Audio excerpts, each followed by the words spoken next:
Hi guys, I'm Juhi and welcome back to my channel. So today I'm doing a video for you guys in which I'm going to give you 10 tips for growing healthy hair, or you can say hair care tips. So here we go. I'm going to start with 1 to 10 hair care tips which you can use in your daily routine, and you can grow your hair healthy. At the same time you can retain the quality of your hair. So without any order, I'm going to let you guys know the first tip which I really follow in my life is always try to use organic shampoos.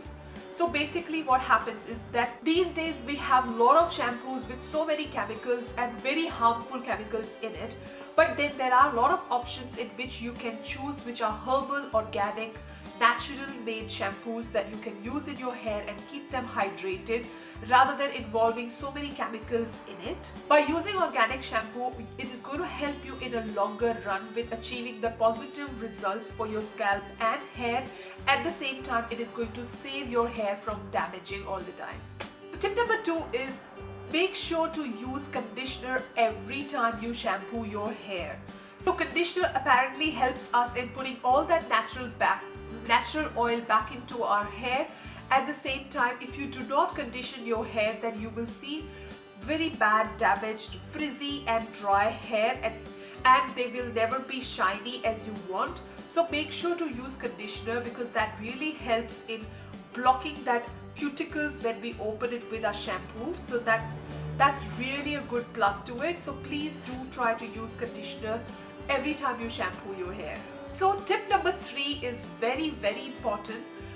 We all know how to shampoo and condition our hair, of course, but a lot of us just leave a lot of conditioner and shampoo behind in our hair, but that is really unhealthy. So make sure to rinse the shampoo and conditioner properly from your hair, because what happens is when you leave shampoo or conditioner in your hair, it actually builds up and sits in your scalp as a layer of a flaky, dry layer of shampoo or conditioner, and after a week or so it will start flaking off and it will look like a dandruff to you, which is going to give you a lot of irritation, itchy scalp and very dry, frizzy hair as well, and that is going to block your scalp from it getting any nutrients that you are giving to your hair or scalp. So make sure to rinse out shampoo and conditioner from your hair completely.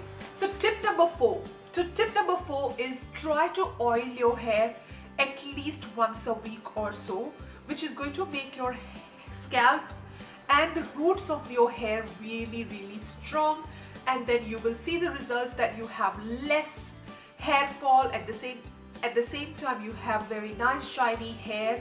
If you do not oil your hair every week or so, then you will see a lot of frizzy, dry, damaged hair. At the same time, it actually stops it from growing as well, because you're not feeding enough nutrients to your scalp to let it grow. Massaging oil in your hair actually stimulates blood circulation, which helps in strengthening your hair. At the same time, it works as a moisturizer on your hair. Tip number 5, try to use as many natural hair masks as possible at home every now and then to keep your hair and scalp hydrated, because as we do need food or as we do need treatments to keep our skin healthy, that's how our hair needed too. So make sure to keep your scalp and hair really hydrated and healthy by feeding it through the mask, whichever mask is needed according to your hair type and the quality and the things you want to achieve in your hair. So that's how you should look it up. And if you do apply hair mask every now and then you are actually going to get so many positive results, and the best thing you can see is your hair is all the damaged hair will start repairing itself. At the same time, it's going to get really strong and healthy. At the same time, it's going to give extra life to your hair. So here we go. Tip number 6 is always use heat protecting spray before you do any curling or styling in your hair, because it's very, very important these days that because we use so many heating, styling and curling tools in our day-to-day life, so it's very important to have that spray really handy on you, because that is going to protect your hair from damaging or getting burnt. Because as a result, in a longer run, you might not see in the first few times that you haven't used it, but in a longer run, if you do these procedures every day-to-day life, then make sure to use the spray. Otherwise, you will have damaged, dry, frizzy hair. At the same time, the burnt hair actually looks like a split ends, and you might start losing a lot of hair as well. So if you want to avoid all of that and have a healthy, shining, natural hair, then please try to use this spray. Tip number 7. So in tip number 7, I'm going to repeat, as I said earlier in the video, that you should oil your hair every week, at least once. But then I just want to confirm, I just want to say it out there that you do not need to keep your oil in the hair or in the scalp for more than 2 hours, because what happens is, whatever the nutrients you're feeding into your hair through oil is going to take about only 2 hours to do all the goodness and take all the nutrients from it. After 2 hours, what happens is your hair actually absorbs and your scalp has absorbed all the needed oil.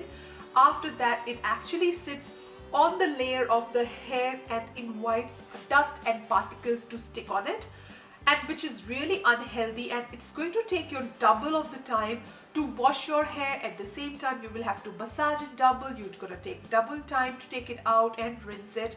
So again, you know, too much of excess of shampoo is not really good for your hair anyway. So why do you want to waste a lot of time scrubbing, involving a lot of shampoo in it, a lot of conditioner in it to take the oil out?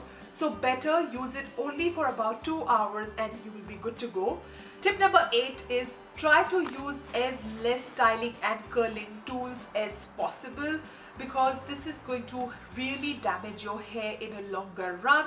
At the same time, it is going to take out all the good natural oil from your hair and damage your hair and make it really frizzy, which we really don't want it at any cost. So make sure to use as less styling and curling tools as possible in your life to keep your hair nice, healthy and natural. Tip number 9 is try to avoid perfumed products for your hair. So basically what happens is, whenever you go and buy any product for your hair, make sure it is fragrance free, because what happens is, of course, we all love smelling nice and we all want to have good smell around us. But then what happens is, the more the fragrance, the more the perfume it has in a product, the more artificial and bad chemicals are involved in it. So make sure to use fragrance-free shampoo or conditioner, or anything you are using is fragrance-free for your hair, to make sure that it doesn't take out the natural oil from your hair or make it dehydrated. All the fragrance-free products for your hair is going to make sure your hair stays nice and soft. At the same time, you are going to have a very healthy hair and not frizzy and dry at all. So the last but not the least, here it is, tip number 10, which is, please try not to color your hair at all at any cost. I have personally done this mistake in past. I have done it and I still regret the day I colored my hair. Of course, it looked amazing for the first few weeks or months, but then again, having said that, I knew the results later on when I started losing so much of hair. They used to just drop everywhere I walked. I had hair on my floor, I had hair in my car, and every possible way I was sitting there was hair. And the biggest nightmare for the girls and ladies is to lose hair. So you so don't want to do that. And I lost so much, I had so much of hair loss. At the same time, my hair looked so unhealthy, frizzy, dry, and never looked really very healthy at all. So make sure, please try not to color your hair as much as possible, unless if you are prepared for all the damage that you are going to have after coloring your hair. But again, having said that, it depends on person to person. If you want to, you can go ahead, but I'm just here to put out the results that I suffered from it. So I do not want you guys to go through the same procedure or have unhealthy hair for so long until the color is all washed out, because it takes ages to grow hair, but to lose it doesn't take at all. So what I'm going to do is, I'm going to end the video here, and if you like this kind of video, then please Please make sure you like that button and also share it with your friends, and don't forget to subscribe to my channel as well. And until I see you next time, please stay all healthy and happy. Bye bye.